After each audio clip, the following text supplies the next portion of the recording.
Йоу, гангстеры, с вами Рэмзи Лав, или же, кто меня не знает, меня зовут Рамазан. Я, собственно, битмейкер, занимаюсь музыкой уже порядка 10 лет.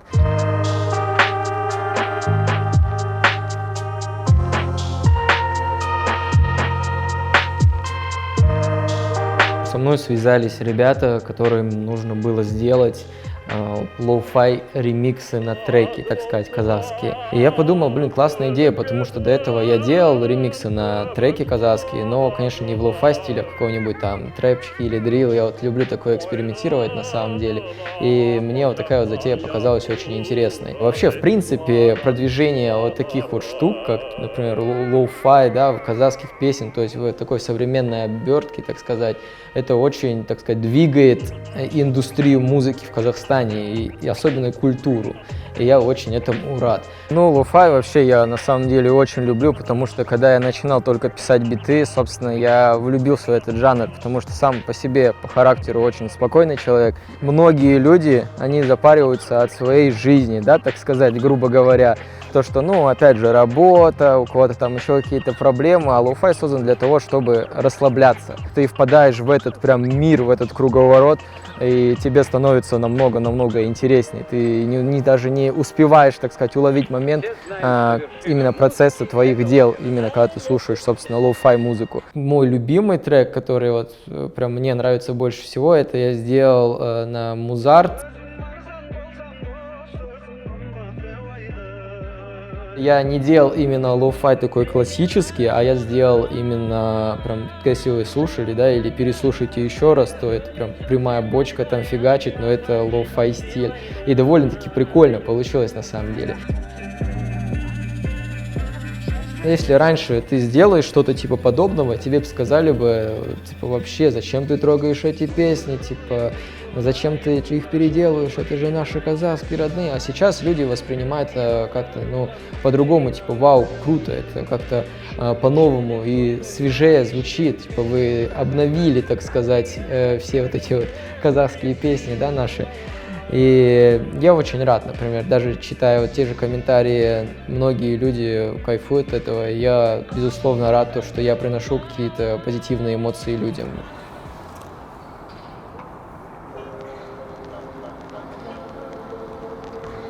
Ну, вообще, многие забывают тот факт, что музыка сама по себе создана для того, чтобы расслаблять людей, чтобы давать какие-то эмоции, а не для того, чтобы ты типа выделялся и был каким-то крутым. Да, многие битмейкеры, да не только битмейкеры, а в принципе все люди, которые создают музыку, они забывают о том, что самое главное это, ну, передавать эмоции, потому что музыка это в первую очередь эмоции.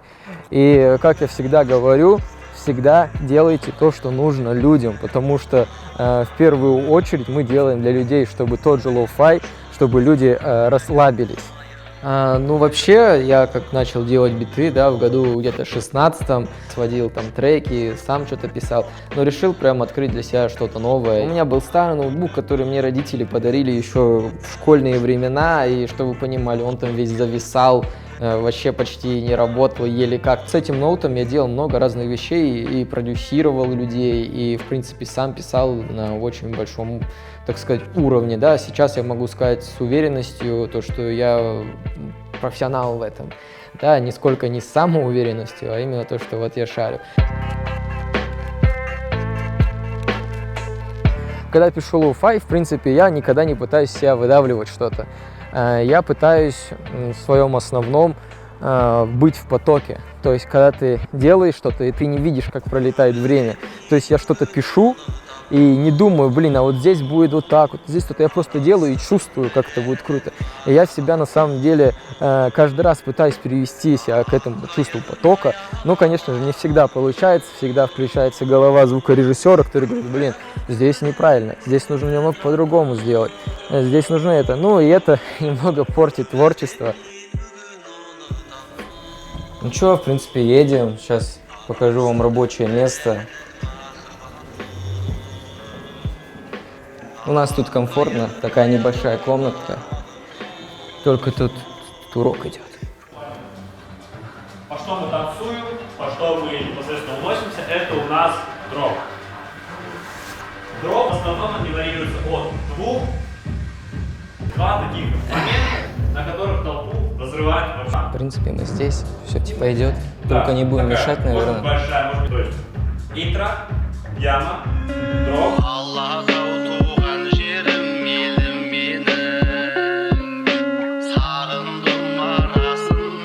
Вообще школа называется True DJ School. Я сам работаю почти год здесь. И, в принципе, самое главное, что я вообще кайфую от того, что я преподаю здесь. Ну, в принципе, у нас школа занимается в нескольких направлениях. Это битмейкинг, диджеинг и скретчинг. И у каждого, собственно, направления есть свои преподаватели. У нас нет такого, что мы там навязываем какие-то там, свои вкусы или как-то еще по определенной программе учим. Но каждому ученику, собственно, свой подход, потому что мы за творчество, чтобы это все делать. И когда приходят новые ученики, ты сразу думаешь, они могут сказать: о, а вот здесь ты можешь, например, сделать так, давай сделаем здесь вот как-то по-другому. И типа они приносят тоже свое новое. Я такой сижу, а почему бы и нет? Сейчас пока что эта индустрия только-только, собственно, идет вверх потихоньку, маленькими шагами.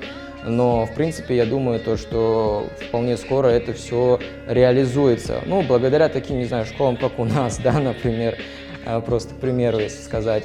И вполне себе много еще и других школ открывается, много, так сказать, возможностей появляется у людей, которые начинают заниматься музыкой. Сейчас, 10 лет спустя, можно сказать вполне то, что у нас, если ты хочешь заниматься музыкой, то информацию найти можно легко, как и в Ютубе, так и в офлайн составляющей, в принципе, жизни. Хорошее развитие творчества в Казахстане, думаю, да, покажет время на самом деле, но все идет именно к этому. Я считаю, что скоро все будет хорошо.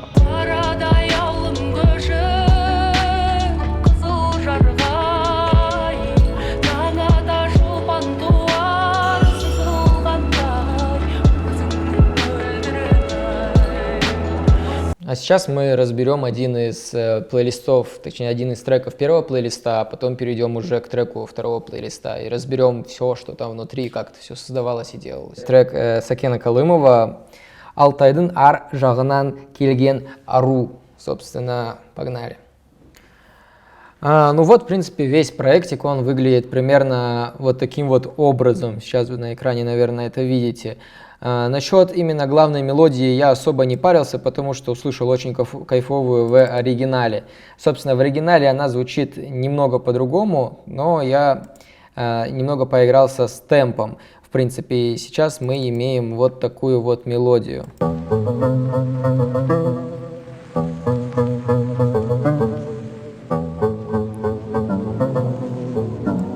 Это вот единственная, так сказать, главная мелодия, которая у нас будет по всему проекту. В принципе, вот здесь вы видите уже сам бас, собственно, бас-гитара. Так сказать, я не прописывал ни 808, ничего такое. Вот, собственно, бас-гитара. Звучит она вот таким вот образом.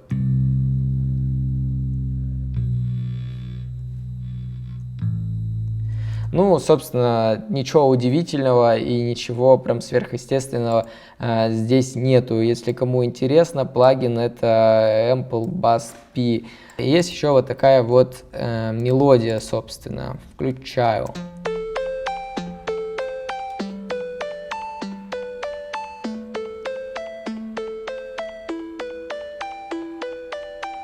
Вот. Опять же, ничего не удивительно, плагин Spire, многим не нравится этот плагин, если речь идет о каких-то электронных синтах и вот прочее такое вот синтовое звучание, то обязательно это именно вот этот вот плагин, обожаю его.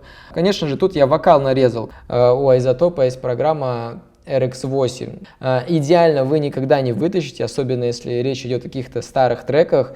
По-любому будут какие-то оставаться артефакты, шумы и прочее. Но, как в связи мы делаем лоу-фай, в принципе, поэтому нам это и на руку, да, вот такое вот, так сказать, плохое качество звука, это плюс для лоу-фая. В купе вот это вот все звучит вот таким вот образом.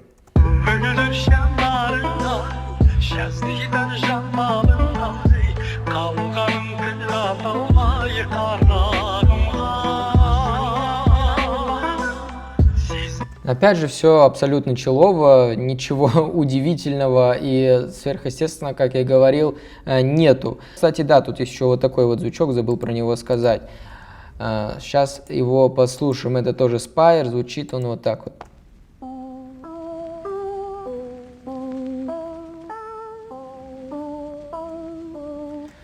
А теперь вот, собственно, трек с второго плейлиста, вот такой, так сказать, эксклюзивный контент именно для вас.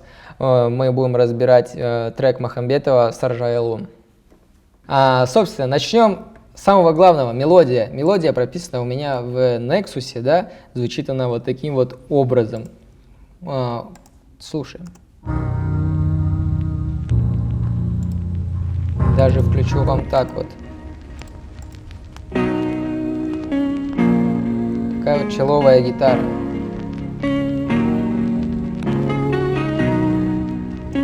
Вот так звучит главная мелодия. Да? Собственно, есть всякие перкуссии интересные. Опять же, по драм-партии той же обычные хэты, снейр, который, кстати, залейерил я, то есть заслоил. Тут 3 снейра у меня играет. И каждый играет немного по отдельности. Один играет немного раньше, один прям ровно в 3-й такт, и другой немного позже, чтобы создать именно такое вот ощущение контрастности звука. Дальше у меня такой идет плотненький бас. Давайте, можно послушать его даже.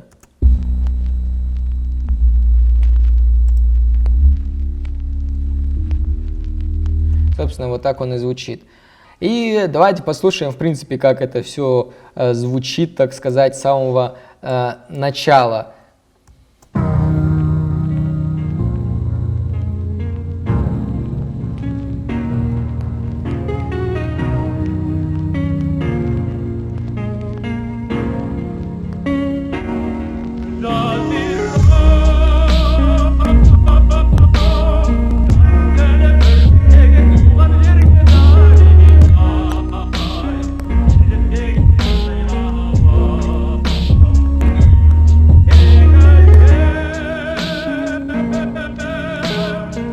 Ну и вот какие-то такие моменты, например, те же фишечки прикольные с слайсом голоса. Кто слушал мои треки, например, с первого плейлиста, тот заметил то, что я люблю всякие добавлять скретчи в голос, всякие вот нарезки делать и вот прочее. И тут, конечно же, было не исключение. Мне очень нравится. Так, давайте тут включим где-то.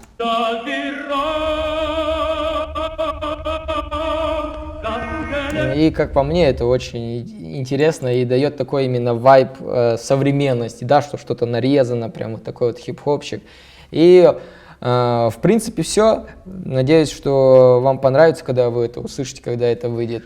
Ну и, конечно же, ребята, спасибо всем, кто смотрел это видео. Конечно, не забывайте там подписываться, ставить лайки, да, и на этот канал. И кому интересно, переходите на мой канал, у меня там тоже очень много прикольного контента по созданию музыки. Конечно же, подписывайтесь там на наш инстаграм нашей школы, приходите на пробные занятия, мы будем только рады. И, конечно же, не забывайте, музыка, она создана для кайфа, так что кайфуйте, всем спасибо.